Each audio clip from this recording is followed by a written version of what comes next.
Your mind has to seek discomfort. It has to seek these difficult tasks. You have to enjoy it. And you have to figure out a way to make your mind enjoy those things. And some people it comes easy and some people it doesn't. Some people it takes a long time. I always tell people the best thing you could ever do is force yourself to a schedule. Just write it down. Like today I have to do an hour on the treadmill. I have to do an hour, no matter what. Even if you're walking on it, you're doing an hour on a treadmill. The next time you're going to do it, just, okay, you did an hour and this is the amount of miles you got in. Next time you're going to, add 3 miles. Put an extra 3 miles in that 1 hour. And just keep doing things like that. Write down, today I'm going to do 100 push-ups, and I'm going to do 100 sit-ups, and I'm going to do 100 chin-ups. That's today. And then force yourself. Force yourself to adhere to a schedule. Make a Monday, Wednesday, Friday workout schedule. Give yourself some time off, Like don't even crush yourself to the point where you can't do it. Make it so that you really appreciate those Tuesdays and Thursdays. But on Monday, Wednesday, and Friday, you're going to get after it, and this is what you're going to do. Most people just try to go work out. And you're kind of aimless, and you show up, and you pick up the jump rope, and you jump a little rope, maybe you hit the heavy bag a little bit, maybe you do some curls, but you don't really have an aim. That's why people like to hire trainers, because a trainer will tell you what to do. Well, you can tell yourself what to do. If you don't have money for a trainer, you don't even have to have fucking equipment. With bodyweight squats, sit-ups, chin-ups, push-ups, you could give yourself a brutal full body weight workout. And you can find these for free on YouTube. There's a ton of them. There's a ton of these body weight workouts you can do. Just force yourself. Write it down. Monday, Wednesday, and Friday, I'm going to do 100 push-ups. I'm going to do 100 chin-ups. I'm going to do 100 sit-ups. Even if it takes me all the day. Even if I have to do 10 and 10 and 10 and keep going all day, just that's what you do. Do 10 push-ups, take a break for 20 minutes, do another 10. But get those 100 in. I don't believe in half-assing things. This life is short, If you get into something, get into it. And if you're not into it, don't be into it. And I think that insanity and greatness are next-door neighbors, and they borrow each other's sugar. That's my that's what I've always said. There's something about mastery, like true mastery, that requires you to shut off massive areas of your life. There's a lot of people that are scared of their ability to do something that's difficult. I don't know if I could force myself to be disciplined. I don't know if I could force myself to take that kind of action. Well, if you do force yourself to take that kind of action, you don't have that question anymore. That question, I don't know if I can do it. Well, you're doing it. So you obviously can do it. Can you do it tomorrow? You did it today. Or can you do it tomorrow? Just do it. You get so much more benefit out of a struggle that you choose to embark in versus a struggle that life throws upon you. Get out there and go and do something. Just go. And then in the middle of doing it, it'll become easy.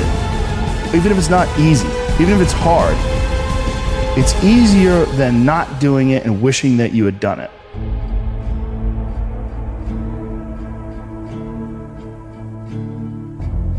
Oftentimes people confuse discipline with focus. And this is why that's important.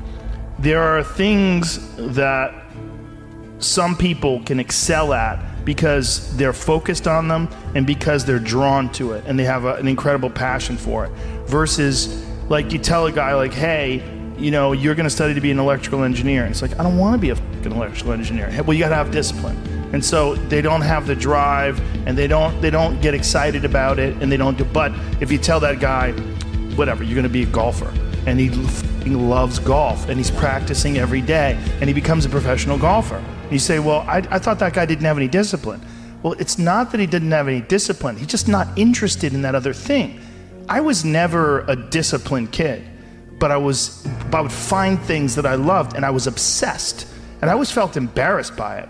Because people would say, oh, your son, like to my mom, your son is so disciplined. And she'd be like, my son's f***ing crazy. Like, he's not disciplined. He finds these things and that's all he does all day long. Like, it's not really discipline because he doesn't clean his room.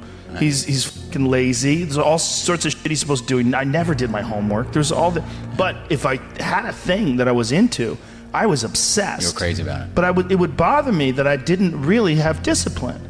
Like, if I had jobs that I had to do, I didn't do a good job at them, like construction jobs that I had. But when it came to martial arts... How did you find those things, though? How did you find those things? Did you stumble upon them? Lucky. Just got lucky. Martial arts, I just got lucky. And it clicked with me, like, almost immediately. I became obsessed. you know, and I wanted to excel at it. And so I was just doing it all day long. And I think the more you choose to embark in these struggles, these especially physical and mental struggles, because I consider both martial arts, yoga, and actually even trail running, I consider the mental struggles as much as physical struggles.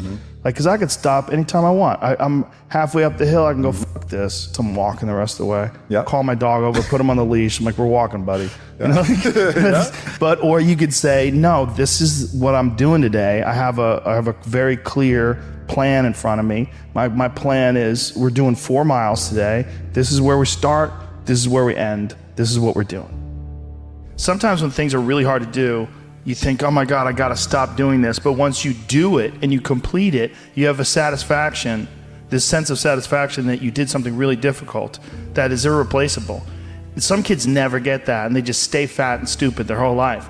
Right. And some kids, they get these little lessons, and then they realize, like, you can push yourself and you can get somewhere. You know, some kids get real lucky and they get involved in sports or martial arts early, and one of the best benefits of sports is you realize that through hard work you get improvement, through improvement you get success, through success you get that big dopamine rush, you get that good confidence, feeling, right? You get confidence, yeah. You get this knowledge. You get the girl. Yeah, you get, sometimes, I didn't, but you get this knowledge that you can do something that's difficult and you can overcome, even though it feels like you can't.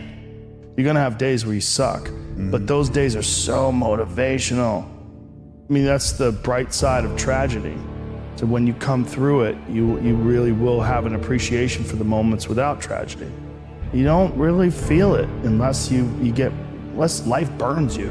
You don't really feel it. It's one of the things that I tell people all the time, because a lot of people have a hard time defining themselves. They define themselves by failure because they failed. But I'm like, you're not your